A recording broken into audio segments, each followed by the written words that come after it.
I've told the truth from day one. Judge has admitted I'm innocent. I'm still here. I just want to go home. That's all I'm asking for.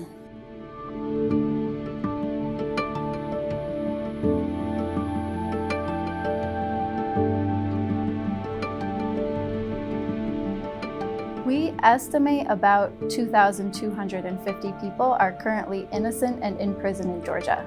Wrongful incarceration, it's torture.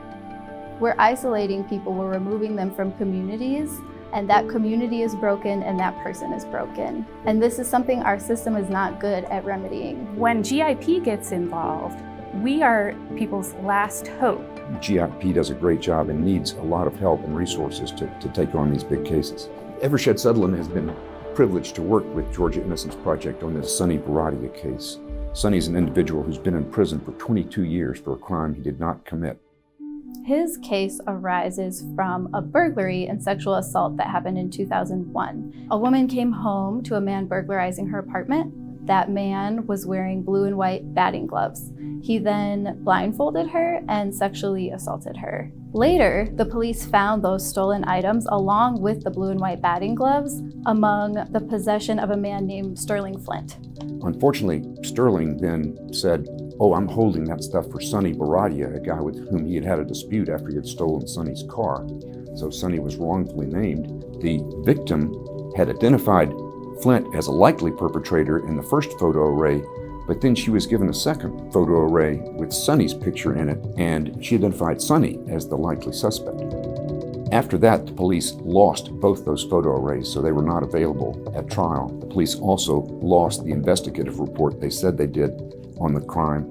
The police also lost the 2-hour video interview of Sonny in which he detailed his alibi. So there were a number of things that came together to make it so that Sonny was not going to get a fair trial, and he didn't. After Sonny's trial, DNA evidence came to light in the form of the blue and white batting gloves that the perpetrator had been wearing. That evidence ruled out Sonny as the possible perpetrator. His DNA was not on those gloves. Years later, it came to light that Sterling Flint's DNA was on those gloves. There is an innocent person in prison on the other side of the work that you are doing, and a family that is waiting for them to come home.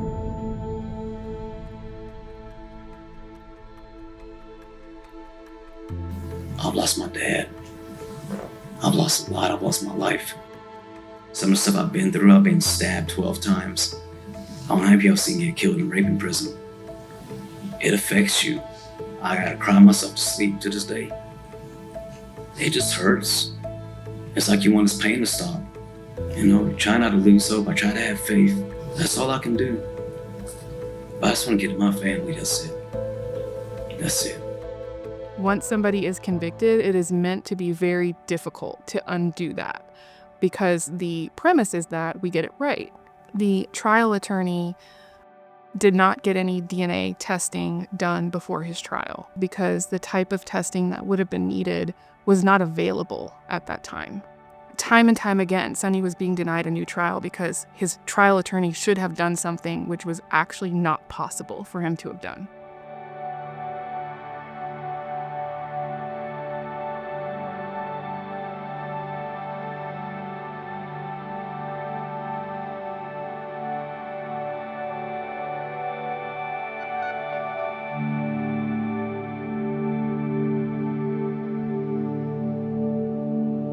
I spent 8,693 days incarcerated for a crime I was innocent of, and I survived it.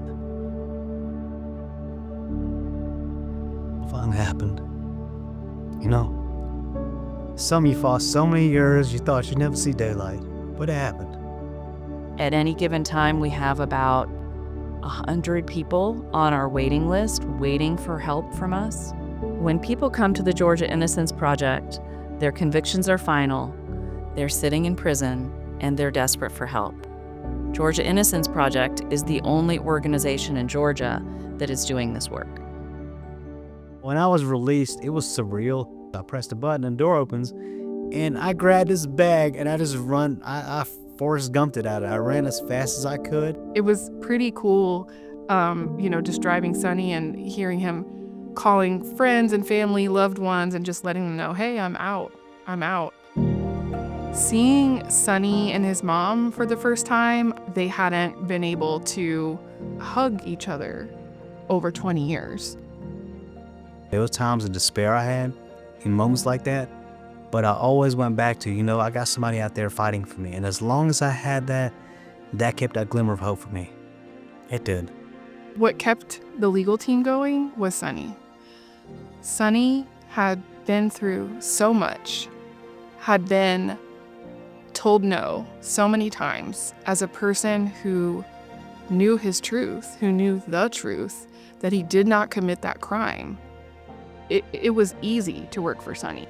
Support from the community, support from law firms is really critical to the work that we do to be able to continue helping incarcerated people who are wrongfully convicted. They took their time for somebody like me. I'm nobody special. But if I didn't have somebody fighting for me, I'd still be there. And it saved my life.